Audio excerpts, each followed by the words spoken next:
प्रदोष के समय पर, उससे पहले लक्ष्मी और दरिद्रता फिर भ्रमण पर निकलती है।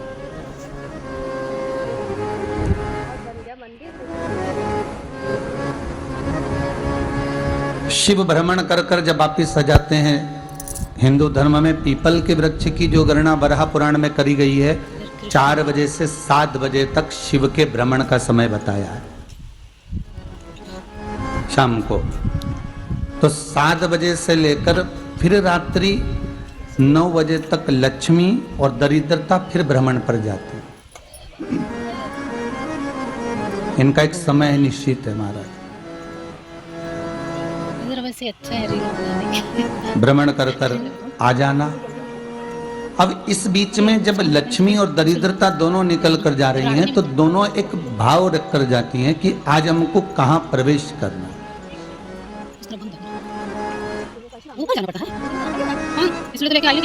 आज हमें किस जगह पर प्रवेश करना है, आज हमें कहाँ पहुंचना है, आज हमें किस जगह जाना है। और जिस नगर में जिस मार्ग से लक्ष्मी और दरिद्रता निकल कर जाती है, ये दोनों का जब निकलना होता है, इनको स्थान दिया गया जहां पर स्वच्छता हो, घर के दरवाजे पर रंगोली डली हुई हो, द्वार पर जल छीटा गया हो। महाराज, उस द्वार पर लक्ष्मी प्रवेश करती है तो दरिद्रता भी जाने लगती है अंदर। जब दरिद्रता अंदर जाने लगती है तो लक्ष्मी उसको रोक देती है। पहले मैं देखकर आती हूं कि तेरे लिए स्थान है कि नहीं है, तू यहां रुक।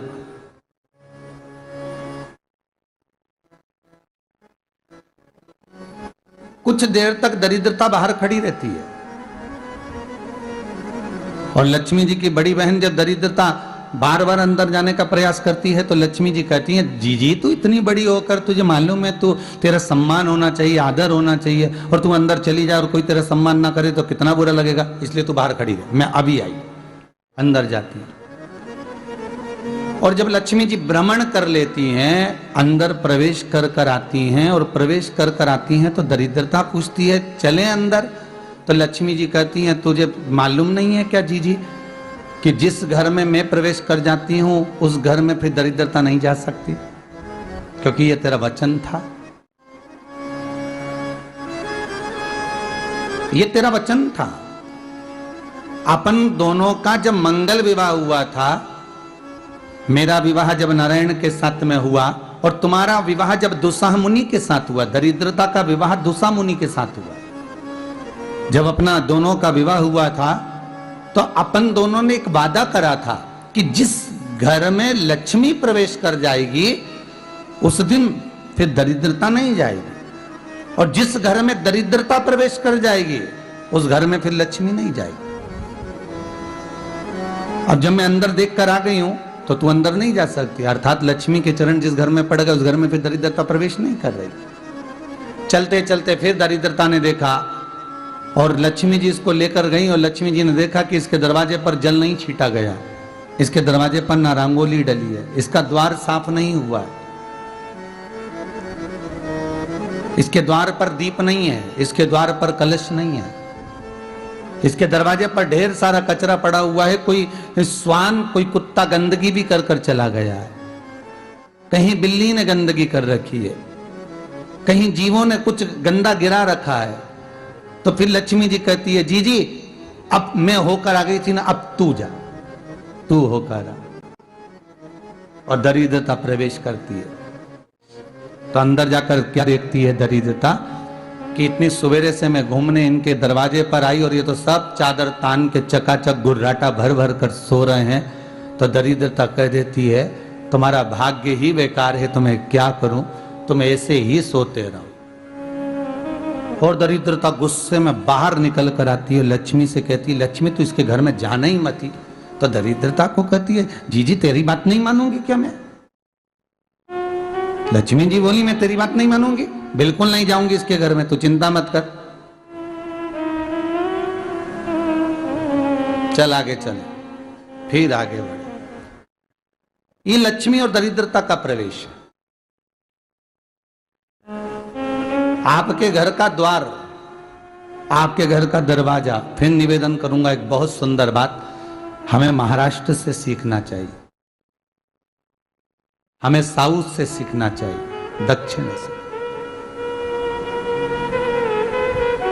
जिस समय पर भक्ति देवी यमुना जी के घाट पर रो रही थी अपने पुत्र ज्ञान और वैराग्य को गोदी में लेकर, समय देव ऋषि नारद ने प्रश्न किया था कि तुम कहां पर पोषित हुई हो,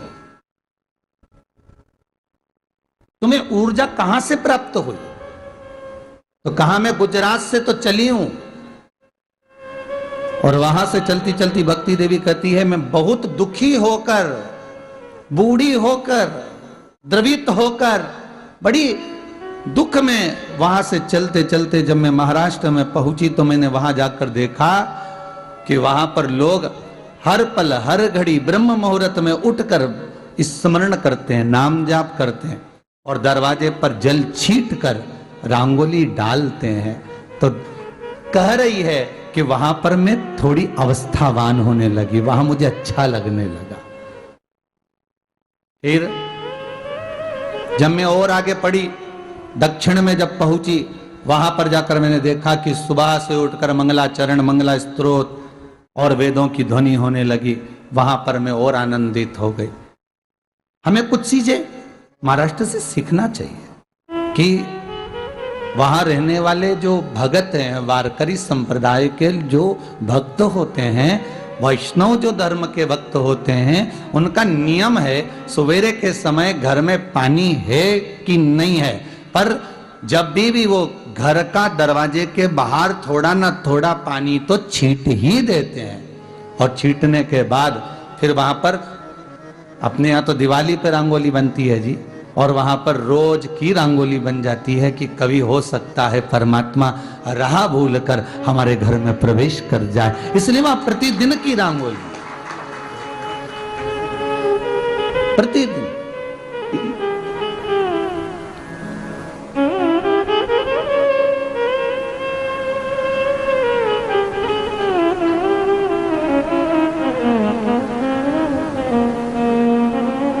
हमें सीखना चाहिए थोड़ा सा। आज के जमाने में तो बहू अपने कमरे की झाड़ू लगा ले, वो ही बहुत बड़ी बात है। हो खड़ी खड़ी बहू ये देखती रहेगी कि नौकरानी सही से झाड़ू लगा रही, वहां से लगा के लाओ, इधर से हेड के ले जाओ, वहां से कचरा सोरो, वहां से पोछा लगाओ। खड़ी रहेगी, उंगली से बताती रहेगी, पर इतना नहीं बनेगा कि सेविका से, नौकरानी से, दासी से कह दे कि तू मम्मी पापा के कमरे की लगा ले, मैं मेरे कमरे की लगा लूंगी, तू जा उधर। थोड़ा दया का भाव अगर होता तो उसके मन में भी आता कि मेरी बड़ी सेठानी तो अपनी जगह पर है, पर छोटी तो सेठानी की भी बड़ी सेठानी है जो मुझ पर करुणा करती रहती है। पर बड़ी तो कहे कि बेटा रहने दे, तू उधर ले जा, जब भाभी के कमरे में देख ले जा, उसके बच्चों का बड़ा फैलारा रहता ना, तू उधर देख ले जा, तो जरा उधर, मां उधर भेज रही है।